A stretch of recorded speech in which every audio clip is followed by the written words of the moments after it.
முன்னணி நகைச்சுவை நடிகரான விவேக் கதாநாயகனாக நடித்துள்ள படம் பாலக்காட்டு மாதவன்.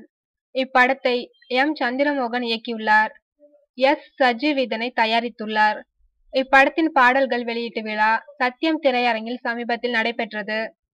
பாடல்களை அனிருத் வெளியிட நடிகர் சிவகார்த்திகேயன் பெற்றுக்கொண்டார். விழாவில் விவேக் பேசும்போது, பாலக்காட்டு மாதவன் படம் முதலில் பட்ஜெட் படம் போல தொடங்கி பின்பு விரிவாகி செலவு அதிகமாகி பெரிய படமாகிவிட்டது. மலேசியாவில் இலவசமாக எடுக்கலாம் என்று அழைத்து போனார்கள். ஆனால் பார்த்த இடங்களில் எல்லாம் கட்டணம் வசூலித்து விட்டார்கள்.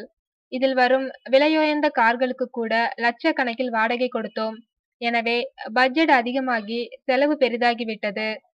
இந்த படத்தில் நான் ஒரு பாடலை எழுதியிருக்கிறேன். அந்த பாடலை அனிருத் பாடியுள்ளார்.